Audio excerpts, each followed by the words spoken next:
What's up and welcome back to the channel. The name is Ninja Knight. Make sure you like, share, subscribe, hit the notification bell up above for future uploads. Check out the links posted in the description down below and consider joining the channel today. So here I have some leaked images and certainly some what seems to be leaked confirmation of DC figures from Mcfarlane Toys that are going to represent the Snyder Cut. And I have to say I'm very much so excited about this. Now first up here we have Superman, so I'd assume that Superman's going to come in his black suit, and as we know Mcfarlane does like to use repaints, so I would assume that he's going to repaint this version of Superman and give us the classic blue and red suit later on down the road. He does like to do repaints, so I think that that is a shoe-in for that figure. Next of all, we're going to see that there seems to be a whole wave of these figures, and there's something that's interesting about this wave, and I'm going to talk about that now in a moment.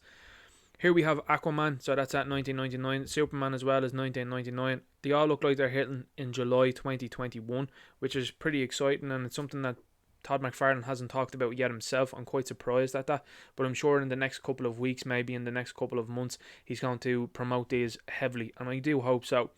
Here we have Batman, so it's going to be curious to see which version of Batman this is going to be. Is it going to be the version that's shown here in the promotional material, or is it going to be the version of Batman that's more closer to the end of the movie? I personally hope it's this version. I think this version looks a lot better in my opinion.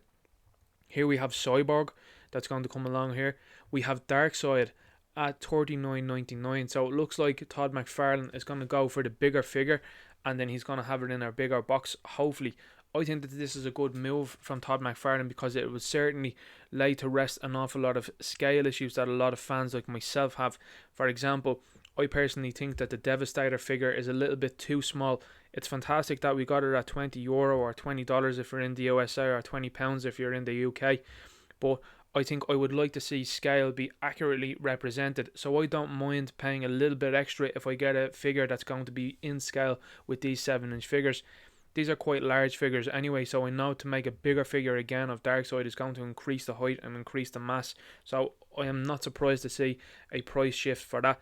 Now given the fact that that is more or less nearly double of what this is, I'd expect it to be double the size. I'd expect this to be quite large, so I do hope that Mcfarlane Toys pulls through on this and makes it a really good figure.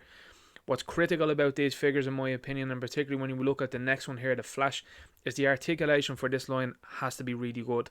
You have a character like Batman there that's essentially a ninja, and then you have Aquaman and Flash that can move quite mobile, and then you have Cyborg with interchangeable parts. I hope that this is going to be a line that he's definitely going to look at and say, okay, I really need added articulation for all of these characters. Double elbows, double knees is the standard. I don't want to see anyone here with a single elbow or a single knee.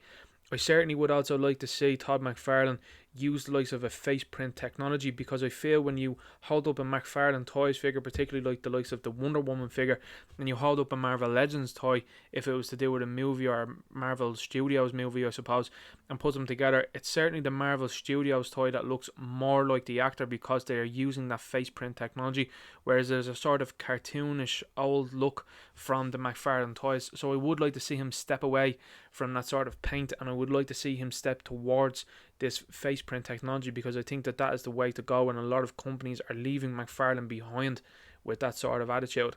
So here we have then the last figure that is coming, and it's Steppenwolf. So again, he's at $39.99, so I expect this to be a big figure. I'm really happy to see that these are not figures that are going to be a build-a-figure. We've seen some of the issues that surrounded Bane. Now a couple of people out there were saying there was a big issue with his legs. Others then were saying you weren't pushing hard enough on some of the reviews that I've seen. So hopefully the QC issues with these are all good, and I hope that the quality control with these figures are very good.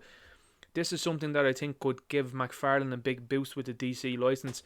If he does a good job with these figures, you're going to have a lot of fans that are going to buy into this. There's a lot of people out there that are massive Zack Snyder fans and are massive fans of this Snyder Cut. So I think that this is a very good time and a very good point for McFarlane to really put the best foot forward, and certainly to entice people to come in and start buying into the line. And what's curious about this is, from these images, we all know that there's one prominent member missing from this wave, and that is Wonder Woman. So I think that that is quite interesting, because possibly is she going to come in a wave 2, or has he just excluded Wonder Woman? Given that, looking around even the toy aisles here in Ireland, and Wonder Woman has gone on half price, particularly with the 1984 version and the version that just came out from the 1984 version of the movie, where there's a standard version and a Golden Eagle version. I think that maybe he might be acting cautiously then towards using Wonder Woman again.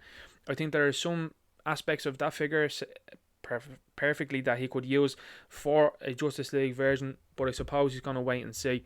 A character that I would like to see within these waves, and that hasn't been officially confirmed, I suppose, but has kind of unofficially been confirmed, is the Martian Manhunter. The Martian Manhunter is going to appear in this movie. He has a very nice design from what we've seen, and I think it's something that I think Zack Snyder is going to do a fantastic job with, and I think it's something that Todd McFarlane will do a fantastic job with as an action figure. So we would definitely like to see him. I would love to see some Green Lanterns then from Todd McFarlane that are within this movie. I think at the moment it's rumoured to be Tom Ray and Kilowog. So if they're within the movie, I think I would love to see figures of them, particularly from Zack Snyder's universe. And there's a number of other figures that could be used here that are within this movie, battle damage versions, other versions. So I would expect this to be a very solid first wave. And then I would hope then that subsequent waves then maybe are going to pick up the pieces from other parts of the film that we would like to see then within action figure form. This is important, I think, and I think that this is actually a big moment in time for Todd McFarlane. I've been quite critical of the figures that he's done over the last year or so, and I have to say that this is a moment where he can step up and shine, or is he going to miss the mark yet again, and then the likes of, say, a Mafex or a Mayfex, or whatever way you want to pronounce it, come in and they do a better version of these figures? Because at the moment it's Mafex and Mayfex for me. I think that they are really, really good. I think that they use the likes of the face print technology really well.